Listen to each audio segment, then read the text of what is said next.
32장. 하늘이여 귀를 기울이라. 내가 말하리라. 땅은 내 입의 말을 들을지어다. 내 교훈은 비처럼 내리고 내 말은 이슬처럼 맺히나니 연한 풀 위에 가는 비 같고 채소 위에 단비 같도다. 내가 여호와의 이름을 전파하리니 너희는 우리 하나님께 위엄을 돌릴지어다. 그는 반석이시니 그가 하신 일이 완전하고 그의 모든 길이 정의롭고 진실하고 거짓이 없으신 하나님이시니 공의로우시고 바르시도다. 그들이 여호와를 향하여 악을 행하니 하나님의 자녀가 아니요 흠이 있고 삐뚤어진 세대로다. 어리석고 지혜 없는 백성아, 여호와께 이같이 보답하느냐? 그는 내 아버지시여 너를 지으신 이가 아니시냐? 그가 너를 만드시고 너를 세우셨도다. 옛날을 기억하라. 역대의 연대를 생각하라. 내 아버지에게 물으라. 그가 내게 설명할 것이요 내 어른들에게 물으라. 그들이 내게 말하리로다. 지극히 높은 자가 민족들에게 기업을 주실 때에, 인종을 나누실 때에 이스라엘 자손의 수효대로 백성들의 경계를 정하셨도다. 여호와의 분깃은 자기 백성이라. 야곱은 그가 택하신 기업이로다. 여호와께서 그를 황무지에서 짐승이 부르짖는 광야에서 만나시고 호위하시며 보호하시며 자기의 눈동자같이 지키셨도다.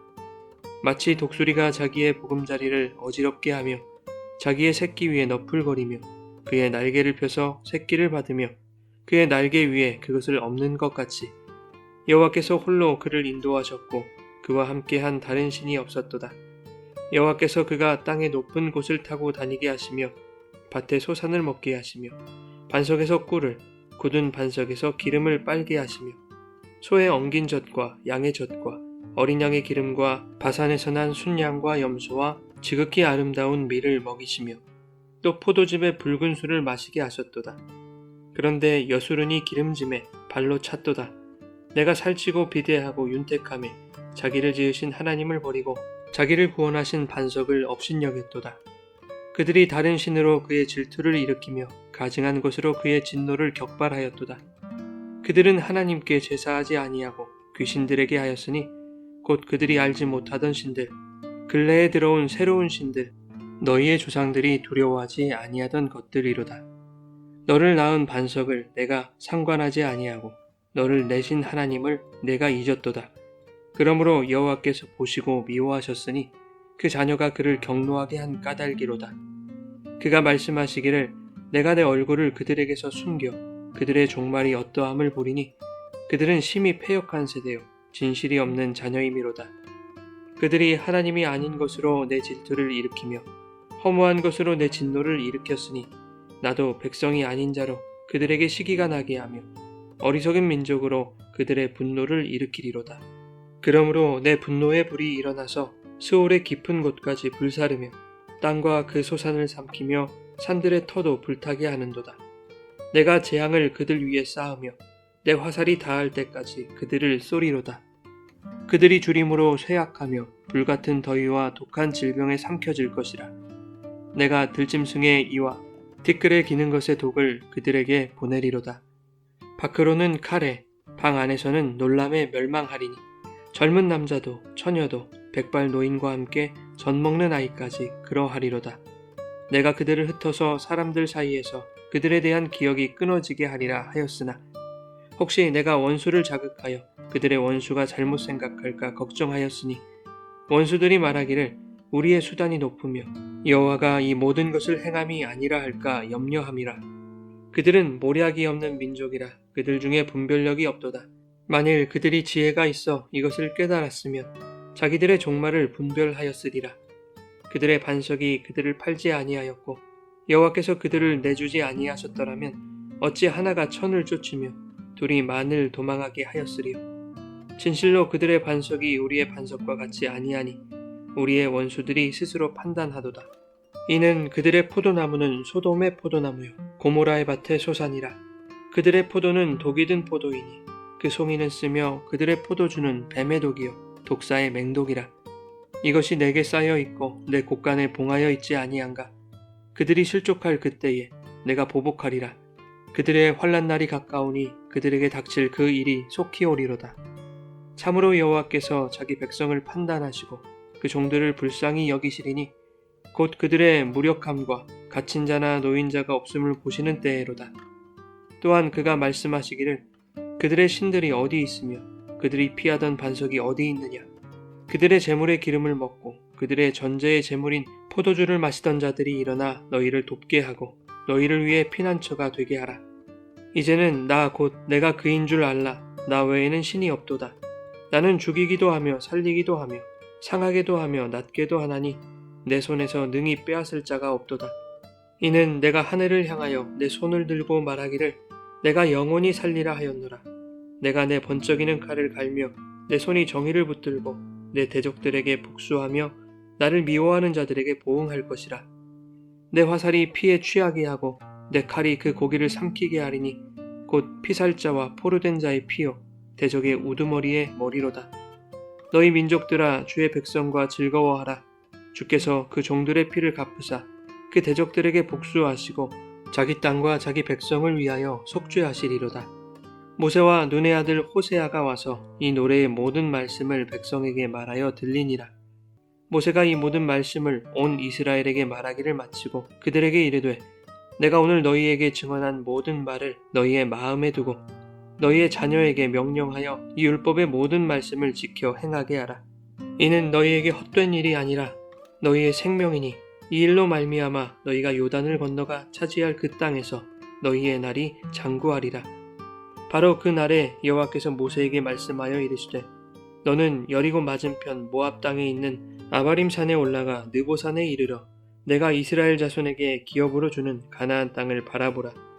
내 형 아론이 호르산에서 죽어 그의 조상에게로 돌아간 것 같이 너도 올라가는 이 산에서 죽어 내 조상에게로 돌아가리니 이는 너희가 신광야 가데스의 무리바 물가에서 이스라엘 자손 중 내게 범죄하여 내 거룩함을 이스라엘 자손 중에서 나타내지 아니한 까닭이라.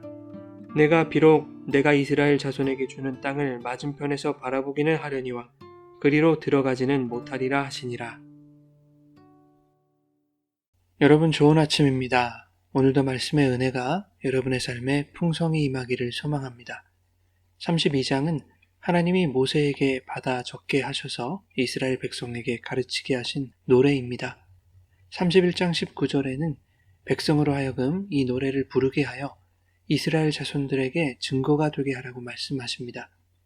하나님이 왜 이스라엘에게 수많은 재앙과 환란을 내리시는지에 대한 증거를 말하는 것이었죠.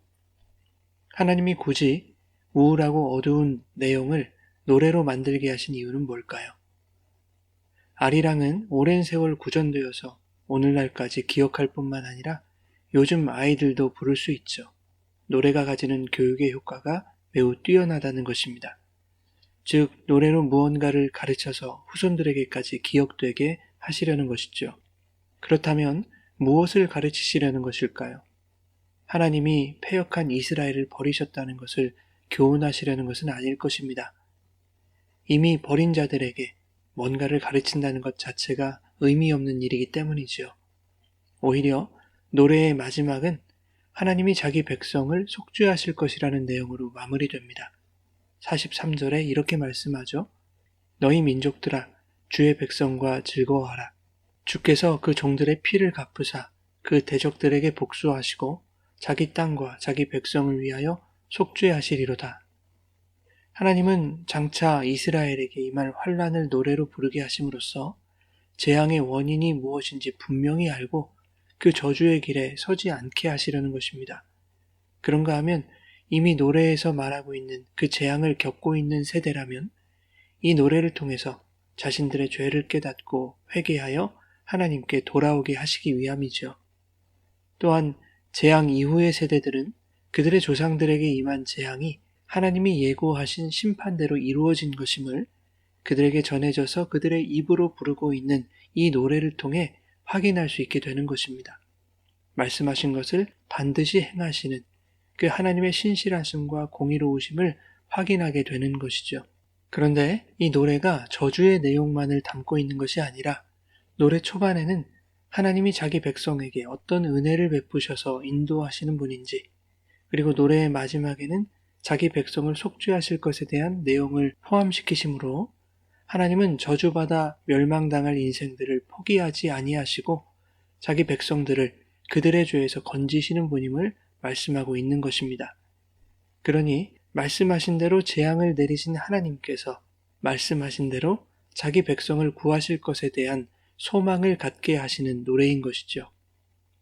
노래의 초반부는 하나님이 이스라엘에게 어떤 존재인지를 보여줍니다. 2절에 하나님의 교훈은 비처럼 내리고 그의 말은 이슬처럼 맺힌다고 말씀하죠. 하늘이 비를 허락해야만 천수답에 생명이 자라날 수 있듯이 하나님의 교훈은 이스라엘에게 있어 생명의 단비와 같다는 것입니다. 또한 광야 40년 동안 만나를 이슬처럼 내려주셔서 그들을 먹이시고 살리셨던 것처럼 하나님의 말씀이야말로 이스라엘을 살리는 생명의 양식이 됨을 말씀합니다. 10절에서는 그 하나님께서 이스라엘을 광야에서 호위하시고 보호하시며 자기의 눈동자같이 지키셨다고 말씀합니다. 눈동자같이 지키셨다는 것은 자기 자신과 동일시하셨다는 뜻이죠. 13절에 밭의 소산을 먹게 하시고 반석에서 꿀과 기름을 얻게 하셨으며 14절에는 젖과 기름과 고기와 곡식과 포도즙을 먹이셨다고 말씀합니다. 그럼에도 불구하고 이스라엘은 여호와를 향하여 악을 행하였다고 말씀하죠. 이런 자들에게 하나님은 5절과 6절에 흠이 있고 삐뚤어진 세대, 어리석고 지혜 없는 백성이라고 일갈하십니다. 15절부터는 삐뚤어진 세대가 어떠한 악을 행했는지 말씀하고 있는데 이렇게 말씀합니다. 여수르니 기름짐에 발로 찼도다. 내가 살찌고 비대하고 윤택함에 자기를 지으신 하나님을 버리고 자기를 구원하신 반석을 업신여겼도다. 16절에는 다른 신을 섬김으로 하나님의 진노를 격발하였다고 말씀합니다. 이것은 모든 인간의 부패한 죄성을 보여주는 것이죠.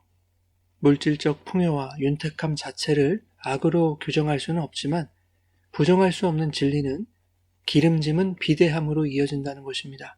어느새 비만이 되어 자기를 해치게 되는 것이죠. 디모데전서 6장 10절에는 돈을 사랑함이 일만 악의 뿌리가 되고 이것을 탐내는 자들은 미혹을 받는다고 말씀합니다. 그런데 그 미혹의 결과는 믿음에서 떠나 많은 근심으로 자기를 찌르게 된다는 것입니다. 야고보서 1장 15절도 비슷한 말씀이죠. 욕심이 잉태한 즉 죄를 낳고 죄가 장성한 즉 사망을 낳는다는 것입니다. 교훈의 비와 말씀의 이슬보다 기름지고 살찌고 윤택하기를 소망하는 자, 세상의 풍요에 빠져 하늘의 단비를 의지하지 않는 자는 하나님을 버리고 업신여기는 자요 삐뚤어진 자이며 하나님의 진노를 격발하는 자입니다. 19절에는 하나님이 그들을 미워하신다고 말씀합니다. 20절에는 하나님이 자신의 얼굴을 그들에게서 숨겨 그들의 종말이 어떠함을 볼 것이라고 말씀하죠. 22절은 하나님의 분노의 불이 일어나서 그들의 모든 것을 불태우며 23절에서는 하나님의 화살이 닿을 때까지 그들을 쏠 것이라고 말씀합니다. 이렇듯 하나님의 진노는 무섭습니다. 더욱 두려운 것은 이 진노가 패역하고 진실이 없는 자들에게 하나님이 말씀하신 것처럼 반드시 임한다는 것입니다. 그러므로 이 노래를 통해서 또한 오늘 우리에게 주시는 이 말씀을 통해서 하나님이 유일한 신인 것과 하나님은 죽이기도 하고 살리기도 하며 상하게도 하고 낫게도 하시는 분임을 깨달으라고 39절에서 말씀하고 있는 것이죠. 하나님을 버리고 세상이라는 신을 섬기는 패역한 자들에게는 재앙을 내리심으로 하나님이 어떤 분인지를 알게 하시는 것입니다. 그런데 그 또한 자기 백성에 대한 하나님의 긍휼과 사랑에서 격발된 것임을 패역하여 재앙을 당하게 될 이스라엘을 여수른으로 부르시는 것에서 알 수 있는 것이죠. 여수른은 의로운 자, 정직한 자라는 뜻입니다. 어떻게 의로운 자, 정직한 자가 하나님을 걷어차고 다른 신을 섬기며 세상 풍요에 빠진단 말입니까? 그런데 오늘날 우리도 때때로 하나님의 말씀을 잊고 세상의 논리대로 세상의 힘을 동경하며 살아갈 때가 얼마나 많습니까? 세상의 기름짐에 취하여 더 살찌고 더 비대해지기 원하며 심지어 우리의 신앙의 열심과 그것을 바꾸기 원하고 예수님의 이름으로 세상적인 풍요를 구하지 않습니까? 그래서 성경은 세상 사람들은 물론이고 믿는 우리들에게까지 의인은 없나니 하나도 없다라고 말씀하시는 것이죠. 그런데 모든 사람이 죄인인 가운데서도 어떤 사람들은 여술은 의로운 자라고 불러주시더라 하는 것입니다. 그렇다면 그가 의로울 수 있는 것은 그 사람의 어떠함에 달려있는 것이 아니라 하나님이 그를 의로운 자로 여겨주시는 것에 달려있다는 것이죠. 패역한 이스라엘을 여술은이라고 부르신 것은 하나님을 버리고 업신여겼던 그들마저도 택하신 이스라엘을 복이 되게 하시겠다고 약속하신 하나님의 언약에 따라 속죄하시고 구원하시겠다는 하나님의 강력한 의지를 보여주는 것이죠. 예수님은 의로우신 분입니다. 디모데후서 4장 8절은 예수님을 의로우신 재판장이라고 말씀하죠. 그런데 그 의로우신 재판장은 자기 스스로를 유죄로 판결했습니다. 요한일서 2장 1절은 예수님을 우리의 의로우신 대언자라고 말씀합니다.